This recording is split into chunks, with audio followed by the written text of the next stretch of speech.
So exactly that is what we are on, your Honorable Chair, because you see these canisters are distributed throughout the country. As I said, we have got 1,300 police stations and the other formations of the police, and they have all these stores. So when we are investigating, it's quite an elaborate way of dealing with these issues, because we cannot say that because it happened in the Western region, probably it came from Western region. So there's a serial number, IG. There's a serial number to each canister. Yes. And you have confirmed to us that when it leaves a police station, it doesn't matter which one of the police stations it is, there is a record that serial number this to this has been issued, right? Exactly. So it is very possible for you to establish where that canister in Kanja came from. Very, very, very true, Honorable Chair.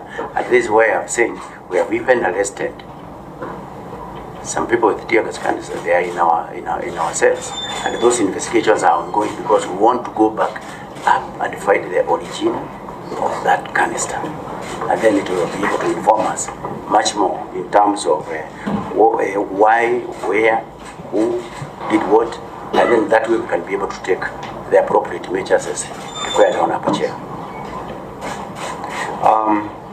The other question that is also remaining is the pattern of attacks. Yes, a pattern of attacks in this country by goons. But before I go there, let me mention this.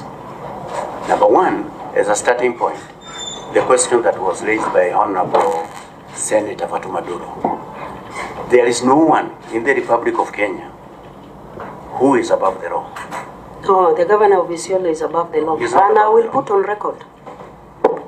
Senator Dulo, allow the IG to respond. Thank you, Honorable Chair. As I've said, there is no one who is above the law. And as the DCI has indicated, let us allow the investigations to go on. If the investigations point to the governor of Isiolo, then rest assured that he will have to record his statements. And if it's connected with what we are investigating, then we will go ahead and do what the service is supposed to do. So, Honorable Chair and Honorable members, there is no one in the Republic of Kenya who is above the law. That is the correct position. That is the position of the National Police Service, the position of the Inspector General. Chair. What's your point of order, Senator? Chair, with all due respect to IG, you have all the evidence with you. You have the clip where the governor said, I know who did the shooting. Is there a link between what he has said and the current investigation going on? With all due respect. Secondly, Chair, there is something they have raised as far as the suspects are concerned. Now, the two suspects, one of them is my stepbrother, the other one is not. And they are being used by the governor, paid, I want to go on record, paid politically to fight me on the ground. And we are not even in talking terms. He's my stepbrother. So, Chair, I want to close this. There is a statement, there is a question I raised to the IG. What measures are you going to put in place to make sure that similar situation does not happen to me in Isiolo, which I'm not seeing even from this current investigation? So, Chair, I don't want to be prophet of doom, but let me tell you, even from the concerns I raised on my earlier complaint, DCI has not commented, IG has not commented, which clearly I am being intimidated, victimized, harassed. I have no right actually to move around even in Isiolo County. I make complaint, and I'm a citizen of this country. When my life is in danger, as an elected leader of Isiolo County, how do I protect my people? And that is the question Isiolo people are asking. If Fatuma Dulo, chair of security, elected senator, is attacked and no action is being taken, sisi ni nani? And that is the question I'm actually putting to this committee. Chair, you have to guide us on time because we have two other agendas. Yes, we have. But I just wanted to put it on record, IG, that you can understand Senator Fatuma Dulo's skepticism. You know, I am a member of another committee where you appeared, the Public Accounts Committee. And you came there and you gave an assurance that if this, any Senate committee gives you a directive, for instance, to produce a governor, you will produce him. Now, IG, this is where the skepticism of Fatuma Dulo comes in, that somehow these governors are above the law. We gave you a directive to produce the governor of Samburu. You told us you couldn't find him, and we could see on live television he's at State House. All you need to do is to just wait for him outside State House and bring him to the Senate. He comes and starts taking videos outside the Senate. There's a parliament police here. And your officers are saying they can't see the governor of Samburu until we had to take it upon ourselves to try and effect a citizen's arrest. Unfortunately, he has a very good spring in his step. And he fled. We gave you a directive, IG, to produce the governor of Nairobi. You failed to produce, you pretend like you don't know where the governor of Nairobi is, IG. And this is why Fatuma Dulo, Senator of Isiolo, is saying, somehow these governors are above the law. When it comes to arresting senators, I remember the humiliation that my minority leader, the Honorable Stuart Mazayo, went through when we were protesting here. Your staff manhandled him. We senators know we are not above the law, but surely there is a pattern here, IG, that brings that skepticism, that somehow you are avoiding bringing governors to account. And that is a fear you have to address, and I've given you specific examples. Thank you, Senator. IG, you can see how emotive senators are on this issue. As you respond to the matters raised by Senator Dulo and Senator Sifuna on whether or not if the governors are above the law, we know you've actually made it very clear they are not. But it seems there's some, in some way, action is not being taken against certain governors when they've been accused of some offenses. As you address that, and as these investigations are ongoing, can you also tell this committee, because Senator Dulo has repeatedly stated here that as the Senator of Isiolo County, she does not feel safe going back to Isiolo, and her security is not guaranteed. What steps has the National Police Service taken to guarantee the security of the Senator, her staff, and her supporters in Isiolo? If you could also elaborate on that, will be very important. IG, please proceed. Thank you very much, Honorable Chair and Honorable members. Number one, let me start by saying that, as I've said there before, there's no one who is above the law. The two governors was here for Governor Nairobi, remember, and finally he came to you, the governor for Samburu. He was here. Yes, you know what happened. But the bottom line is one, Honorable Chair and Honorable members. There is nobody who is above the law.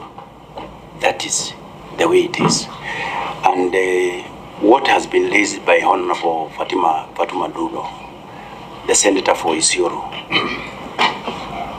they are, weighty issues on matter security. And what the National Police Service has done to address the issues of security actually throughout the Republic of Kenya. And I have said that our country is safe, but we have areas that require specific actions to ensure that they are safe. For example, in Isiolo, in Meru, in Laikipia, and even in Samburu. These are areas that we have had problems with the number one, cattle rustling, and also availability of illicit small arms and light weapons in those areas. So what is it that the National Police Service has done to control that?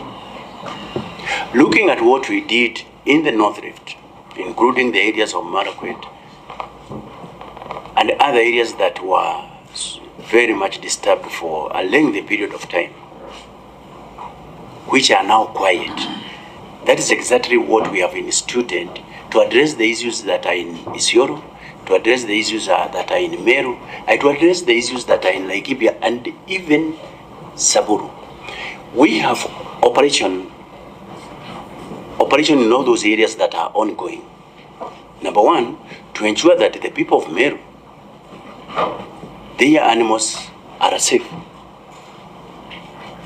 And for quite some time since I instituted that operation, we have not experienced losses of animals in Isiolo, in Meru. We have recovered a substantial number of animals in the Mukogodo area, an area that has been very notorious, where animals stolen in the other areas are hidden because it is clear that the security agencies cannot be able to reach. We have big operations in those areas. And even to ensure that that area gets additional security so that we can be able to mop up the illegal firearms that are to be found in the areas of Isiolo, which is an area where the Honorable Senator Fatuma Duro is the elected senator. We have teams and we have collected several firearms from that end.